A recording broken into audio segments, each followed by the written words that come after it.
Merry New Year! We're about an hour late, but I needed to get going. I was looking for my sunglasses, I couldn't find them. I was looking for my tripod, I couldn't find it. I was trying to find a good place to set up my phone. It fell like 5 times.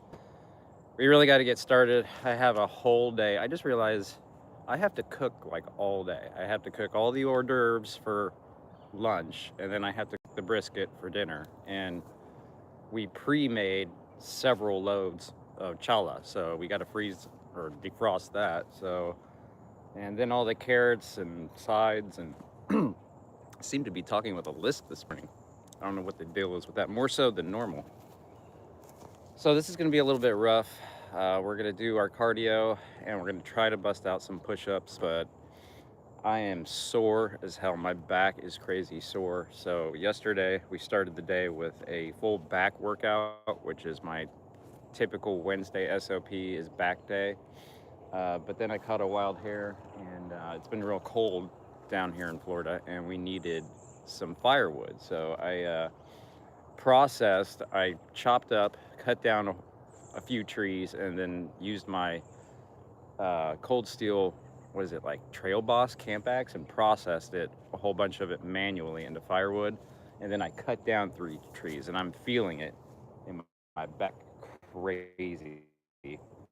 It's, I mean, it just feels swollen. So I go. It's also New Year's Day today. A lot of people are probably spending time with family, maybe. But it's probably around 35 degrees currently in Florida. I'm going to show you just how swollen my back is.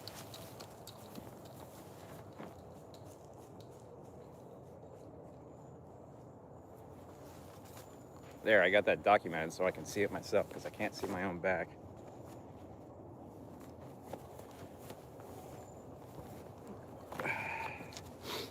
So, now that we got that out of the way, I don't want to see what that looks like. So, we're going to go for probably about 20 to 30 minutes of cardio, try to get our heart rate up, and then stop and start doing our push-ups. So, and today we are sporting some Magellan Outdoors fishing pants, which can be converted into shorts, which is probably not going to happen today.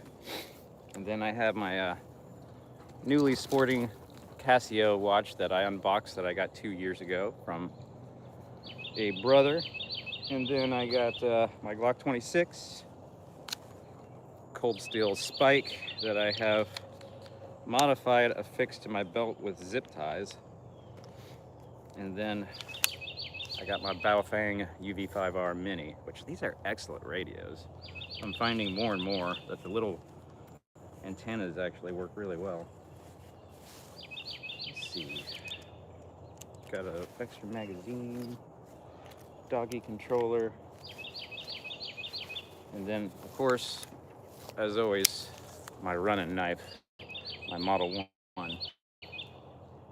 Doggy just did his business on property, so I shouldn't have to worry about that, but he's got his rig on with his extra baggies and accoutrements in case we do have a doggy restroom break. So, you ready to go, Pupster?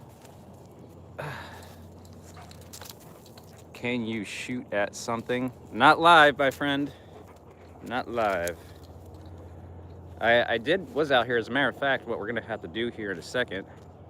Hello, marvelous Jesus. Cesar Qto 95. Are you going to war? I'm going to run. I'm going to exercise. Hey, do I look like I'm going to war? I look like I'm going fishing. All right, so of course, here's the star of the show. Say, what's up, puppy?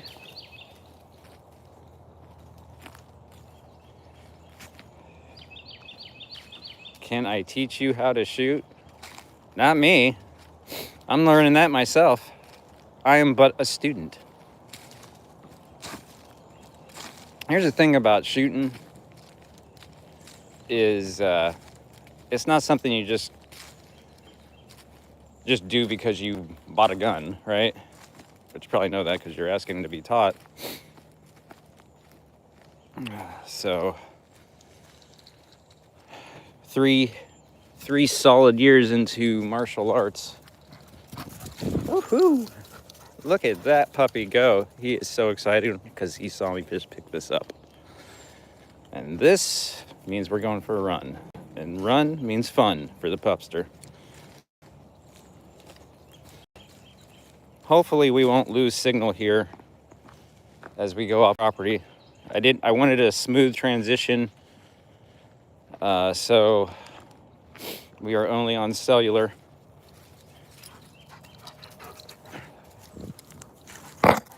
All right, just give me one moment while I get this dog rigged up. Come here, Papa.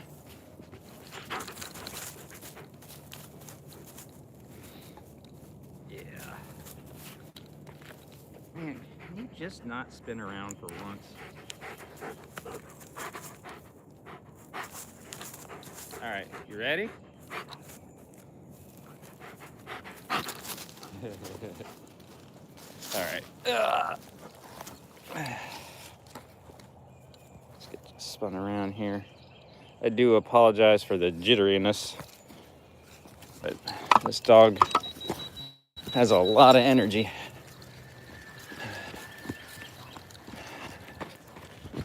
So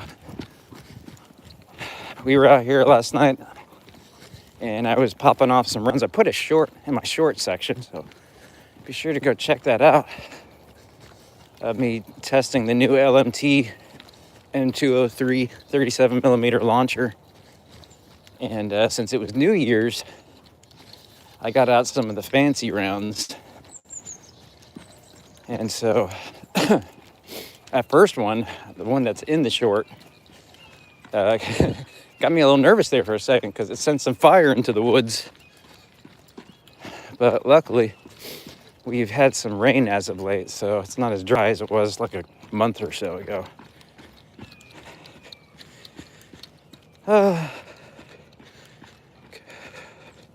Is my dog fixed? You mean, have I chopped his balls off? No, I haven't. It's funny because we'll take him to, he had an accident and then, not an accident, he got attacked by deer, although he was probably the one that attacked them first. He got kicked, and so he was crippled for like a month. Really, it was really only a couple of weeks. He started limping after a couple of weeks. And the nurses at the vet here say, "We noticed your dog is intact." I mean, I'm like, "You mean I haven't chopped his balls off?" My wife got a little freaked out at first when he got older. These big black balls dangling. She wasn't really used to that. Not black ones anyway. But anyway, so we are going to be cooking a brisket. And I got all kinds of like little pickly hors d'oeuvres. Good Lord, noisy dogs.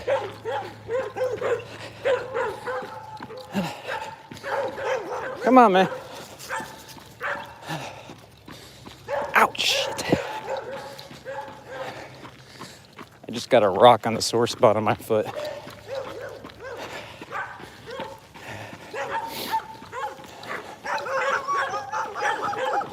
How long is this property with these dogs?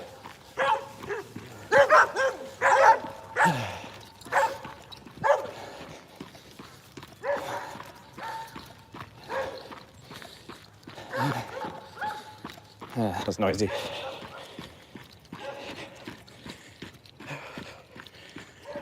Three.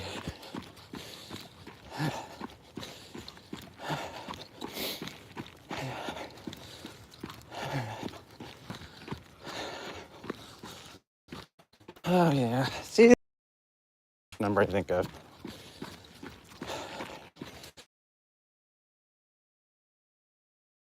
Queens of the Stone Age song, 3s and 7s.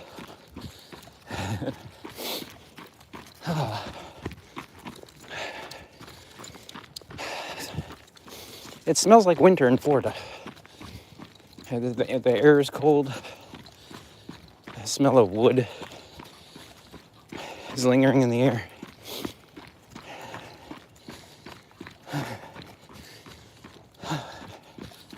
So, between Hanukkah starting early in December last year now, into the Christmas, New Year's weeks, it's been like one long holiday season.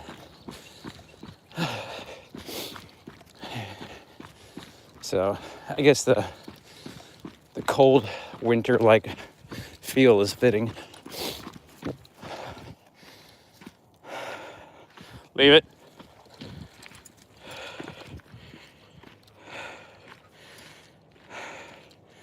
Do I take my Glock with me everywhere I go? Yes, I do. Yes, I do. I've been kind of in a revolver kick the last couple of weeks, actually. So I've been carrying my Ruger GP100, and since it's colder out and like I'm wearing something like this, I'll just wear my revolver open carry and it's still concealed.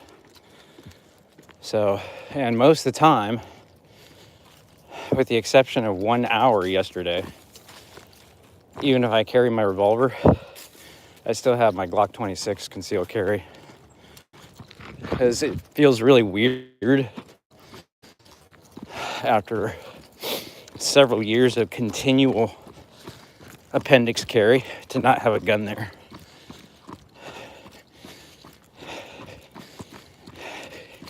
I mean, I pretty much have a gun there unless I'm sleeping or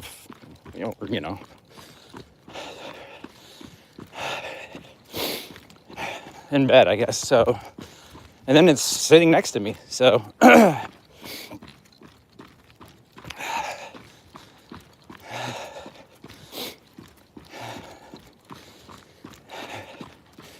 was watching an Honest Outlaw.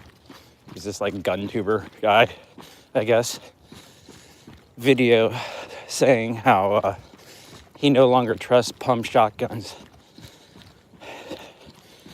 And his argument was he's seen so many people short stroke it and cause malfunction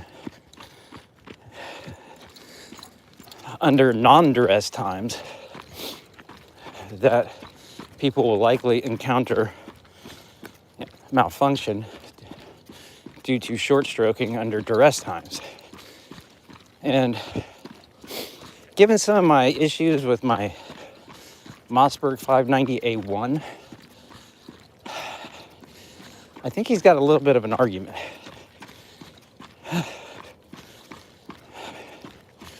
So, like the addition of the brackets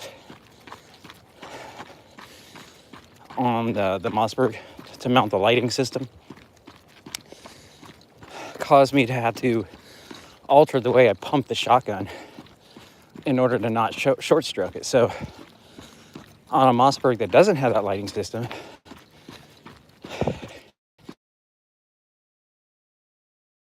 in these reps and sets of which I don't prefer. So I'd say I think that makes sense, but I know it did. So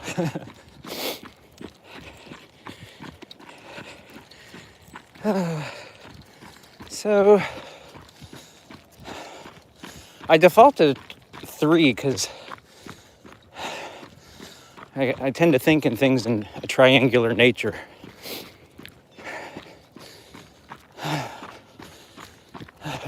A rule of threes type of a deal. So, I mean, the default number being 1 or 7, depending on how you look at it. 3,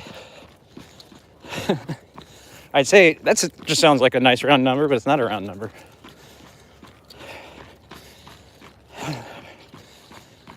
Maths is very interesting.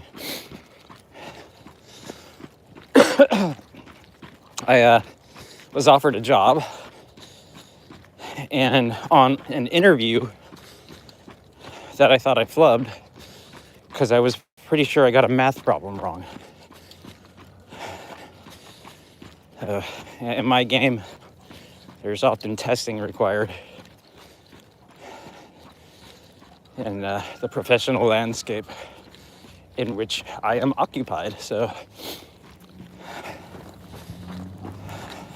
not my last job though. They were just like, when can you be in Florida? That should have been a sign.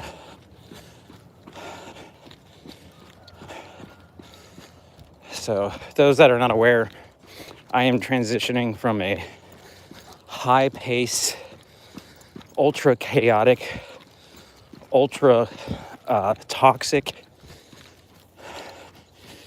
corporate culture that causes so much thrash. I didn't even know what this term meant. Corporate thrash. The constant pivoting and knee-jerk decision making based off short-term thinking. Hey! The transition from that to a state job where you just do the thing. You're like, nobody really knows how to do this job. We'll train you. I'm like, oh okay. And I'm like, is this, a new position? He's like, no, the guy had it before retired. I was like, oh. So to transition from utter toxic chaos, and there's always something. No job is perfect. Come here. There you go. You're free.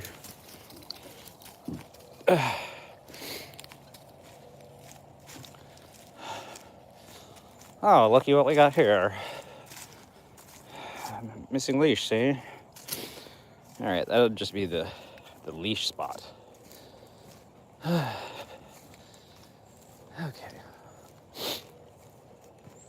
How are we doing here? 17 minutes, 18 minutes. All right. I think we've... Dude! You're drinking the septic tank water, man. Come on. Get out of there.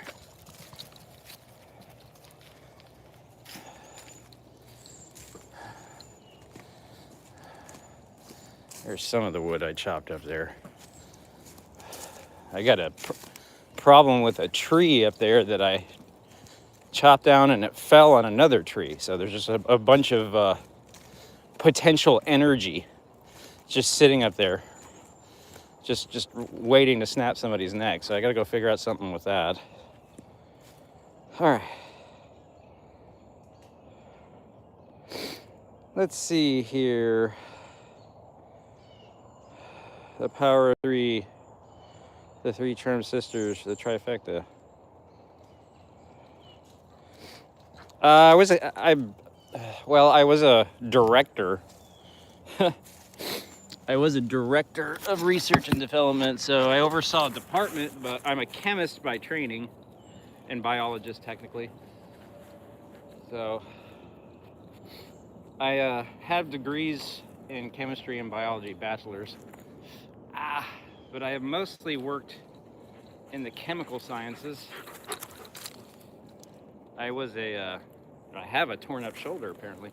I was a carbohydrate chemist for a number of years, and then I switched over to the cannabis industry. So I have been a cannabis chemist and scientist for about 10 years. So I know everything you could probably possibly know. Not everything. Nobody knows everything, but I know more than probably most people on this planet about the plant called cannabis sativa, otherwise known as marijuana, or weed, or the devil's lettuce, or ganja.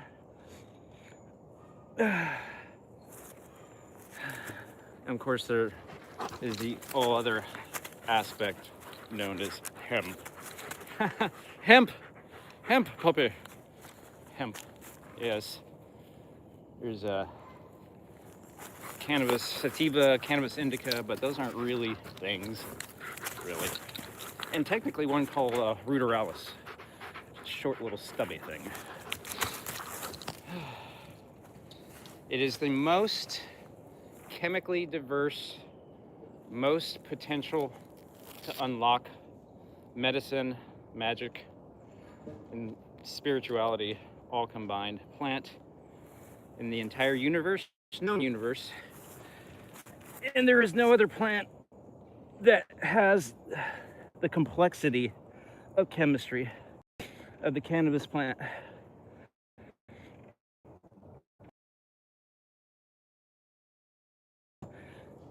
And the terpenoids, monoterpenes, flavonoids, VSCs, otherwise known as volatile sulfur containing compounds that really give it its nuanced garlic and oniony notes. I'm gonna miss that plant. See, got me all worked up talking about my former career. I forgot to count my push-ups. 1, 3, 4, 6, 7, 9, 10, 2, 5, 6, 8, 9, 20.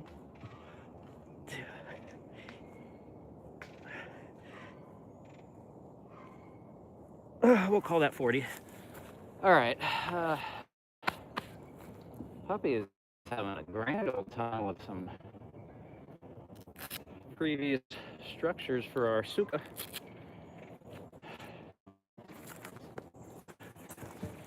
Check this out.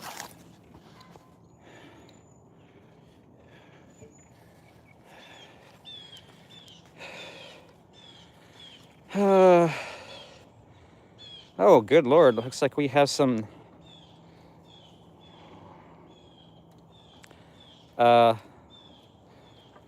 hello, Joe Stonker. I have a medical problem there, my friend. So, come on, Puppies.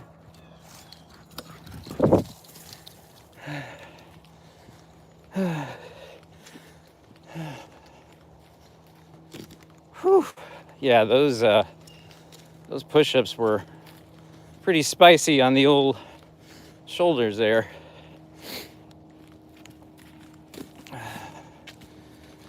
So we are going to have a nice mellow day and not leave the property. I've been shooting every day this week. And I don't mean like shooting. Oh, hello. Okay. This is what I needed to come find. Look how nice and pristine those are. I've got a couple of these I've reloaded. One up to like 5 times and it is gnarly. It's like all black in there. But these are nice and pristine. Yeah, that's definitely...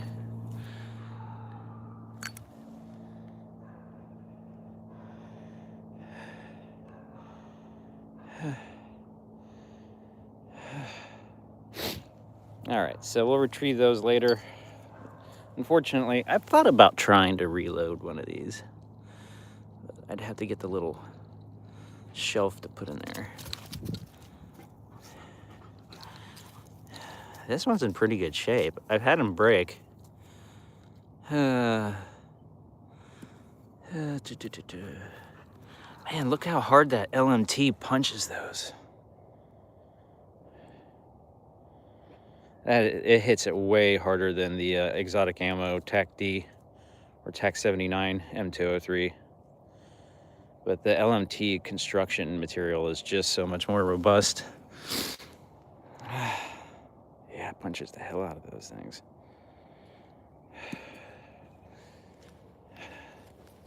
So that's where we, well, obviously this is where I was shooting them last night. And kind of shot them up in that direction.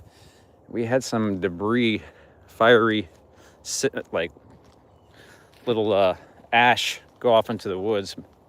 Got me a little nervous there for a moment.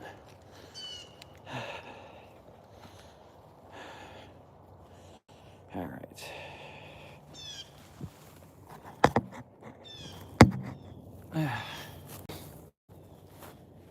I've had so many alternative workouts this week between moving stuff into the house, schlepping stuff upstairs, and then yesterday's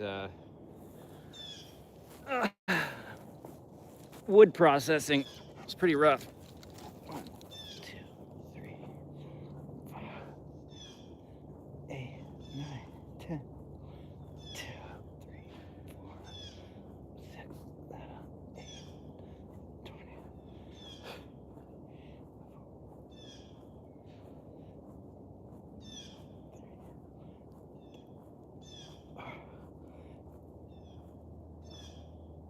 40.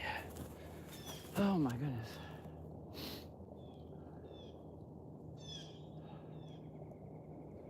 All right.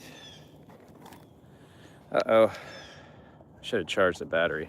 It's getting in the red.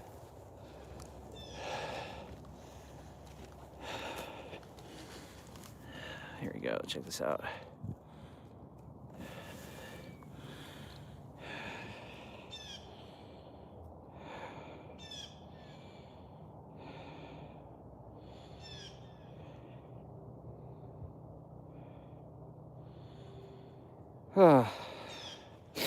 I've worked with a lot of chemical engineers. Not in cannabis, though. Back in carbohydrates. What's that guy's name? Workowski. His name was Chris, but you know, it's just every once in a while there's just that guy, you just call him their last name for whatever reason. Like, hey, Workowski. It's like, hey, Workowski, are you gonna eat all those noodles? Yes. So he wasn't the brightest bulb in the bunch, but he was an engineer, right? So he was smart in his own way, but he didn't know what a burette was. And I was like, I don't know. I know there's like chemistry involved in chemistry labs in getting a chemical engineer. See that? That was a homemade experiment that failed.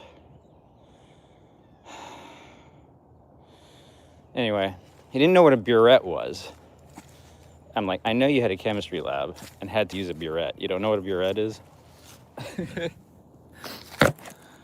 But I remember he would just like, he didn't work out. He was a stout dude.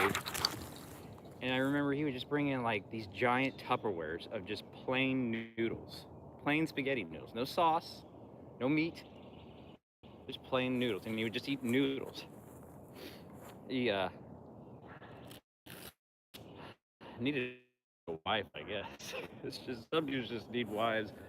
I don't know what it is. Cooking to me comes so naturally. 1, 2, 3, 6.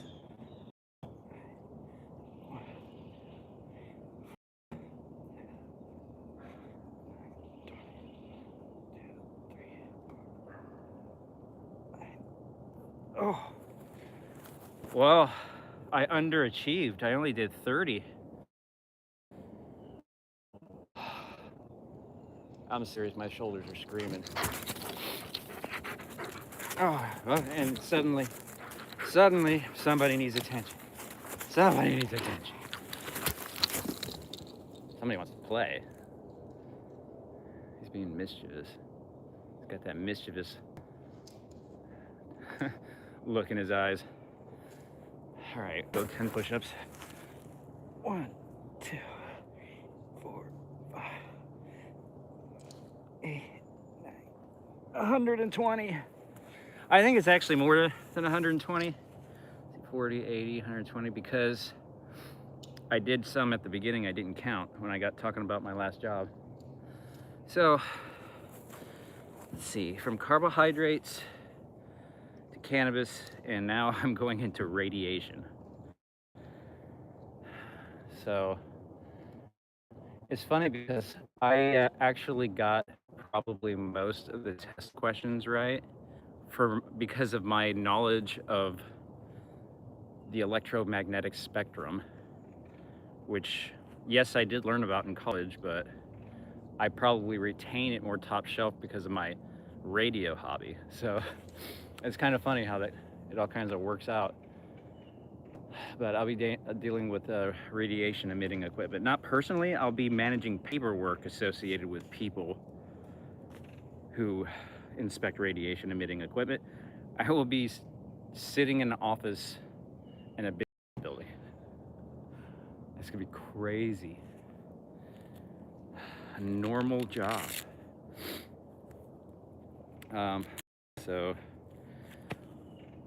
With an hour lunch, I can't sit for an hour. So last time I had an hour lunch job, I went to the gym because they had a gym on campus.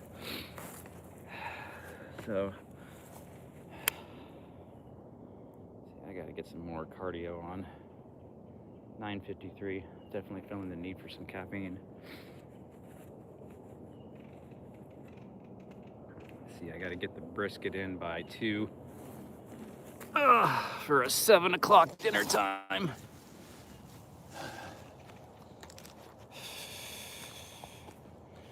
Where'd everybody go? Everybody left when I started talking about boring old cannabis. Boring old cannabis. Now the Trump's going to reschedule it. So some would argue that this would have been the worst time to have exited that industry. Some would argue. But those that would argue that are coming from a position of not valuing shalom, not valuing peace. So, no, I'm not going to make the same salary. No, I'm not going to have the same stock options. But a nice, cushy government job with good bennies that I can just go and do a very specific set of tasks is going to be so much more pleasant than the toxicity of the corporate culture of the cannabis industry.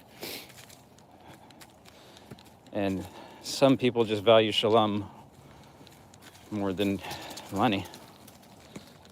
And that's where I'm at. And I'm not just saying that because I'm in the position I'm in. You know, the day I was laid off, I walked around feeling like somebody punched me in the chest the whole day. I have never been laid off. I have never been disciplined. I've never been corrective counseled. Never had a LOC, LOR, Article 15 in the military. Complete squeaky clean track record. So I felt like I got hit in the chest, but I woke up the next day smiling. I was like, I don't have to go there and deal with those people. I was just happy. I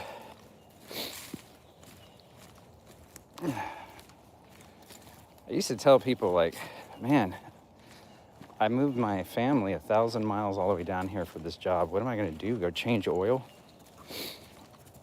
It only took 2 months for some opportunities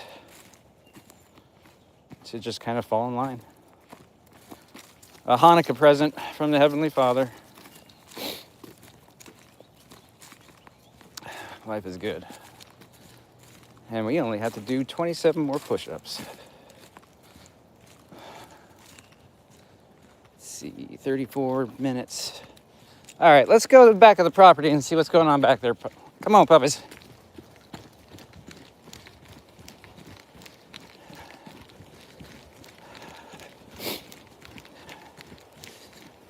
We're trying to contact a man, drive about an hour away to take a look at a tractor. So I can kind of process some of the land here where we're going to need it finally. Got to remember to come back and get those.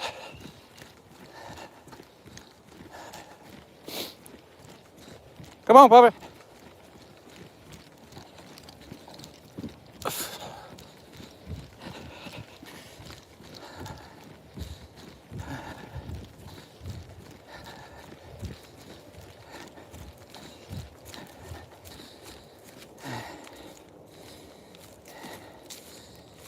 And that's where we buried the bodies. No, I'm just kidding.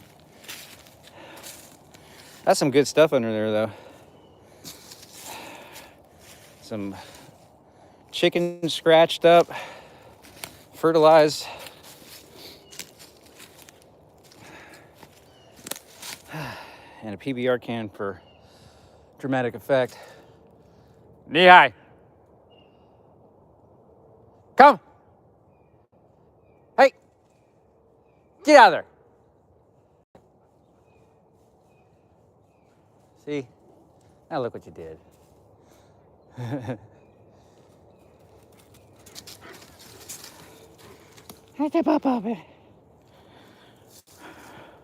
Why you all drooly? All right. Come on. Come on.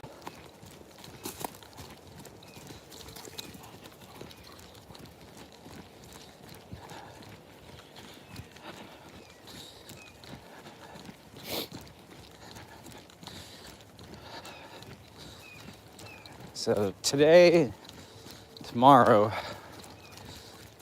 apart from cooking, yeah, knee-high. Good Lord. Well, I guess I'm glad you went to the bathroom. Wow. See, I don't know how people live in the city. Like, we are looking at downgrading to like 2 acres.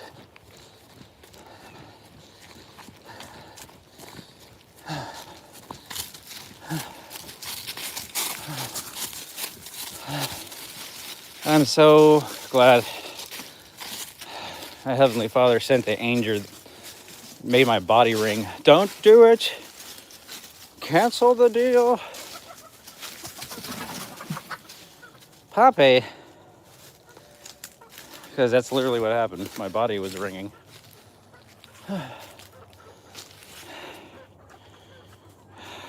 Yum, yum.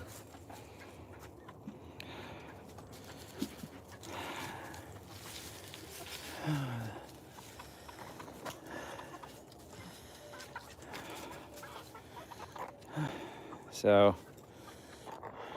you're stepping on my foot, dude. You're stepping on my foot.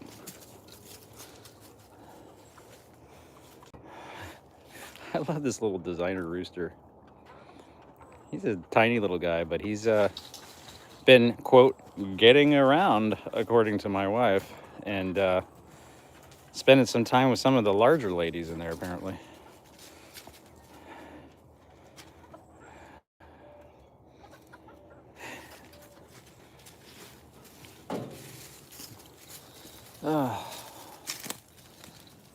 So, I'll be raising up another whole group. So, chicken site A will be the poultry palace, and chicken site B will be the meat factory over there, where we raise the meat birds. So, it's in this area over here, which I'm not going to show this particular angle, where I chopped down a bunch of trees.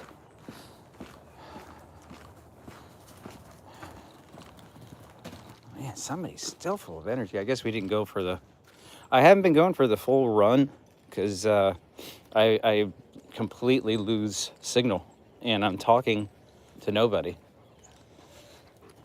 I mean, these, I don't get a lot of concurrence, but a lot of people do come back and watch them. So,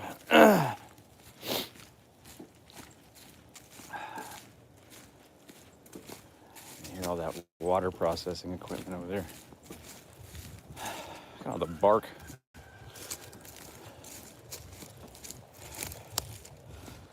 One of the new baby roosters is going off up there.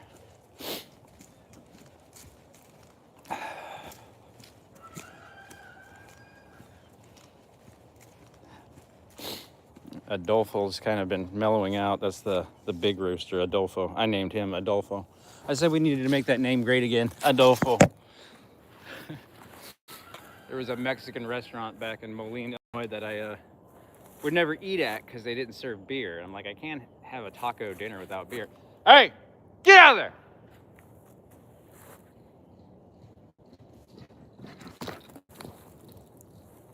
but it was called Adolphos.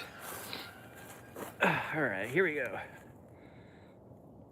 1, 2, 3, 4, 5, 6, 8, 9, 10, 2, 3, 5, 8, 9, 10, 2, 3, 4, 6, 7. Adolfo, of course, is the, the Latinized version of Adolf, which has not been a popular term for men and young boys for some time, for very particular reasons. And then Elvis, the old micro rooster, the rainbow rooster, he was so cool. His name was Elvis, and we sold him on Facebook, and the immigrant folks that came over and picked him up, right there on the spot. And I was like, we were just joking before that you guys were eating them, but apparently you are eating them. So 10 o'clock, I am running out of my capacity for abstract thought without caffeine. So anyway, to answer your question, yes, I carry my Glock all the time, except for when I carry my revolver, to which I will be speaking about later today in a video, which we're going to do part 2 of my Ruger GP100 357 Magnum for carry in 2026 discussion, being that I started carrying my blued one, and truth be told, my blued Ruger GP100 had to go back to the factory brand new. And when I was doing my research on other people's experience for the content that I'm going to do for this video, I noticed that over the last 4 to 6 years, it's a common complaint for the Ruger GP100 to have to go back to the factory right out of the box for the same problem I had. The problem I had was labeled a problem with the transfer bar, which it was just basically binding up. It wouldn't rotate while trying to initiate double action fire. And apparently that's a common occurrence, which is a sad commentary on the state of change at Ruger and in the industry in general, being that when I bought my first Ruger GP100, that wasn't a thing. So that's how much things have changed in 10 to 15 years. And I will be discussing that in the video, which I will be filming later today. So I already went to the range, got the B-roll for it. So just a couple, cylinders I showed on camera, not indicative of the total exchange of fire, or excuse me, the entire practice day at the range. But I'd like to throw a little bit of B-roll footage in there, just because I can, and for visual effect. So I remember when I first started doing this YouTube thing, I would let it get to me that people would make fun of me, like, oh, you're just a guy going to the flat range shooting at a target. Yeah, that stuff used to get to me. And half those people aren't even around anymore. So I'm just gonna do what I want to do, I guess. So with that, I'm gonna go drink some coffee. Y'all have a great, happy New Year's Day, and shalom.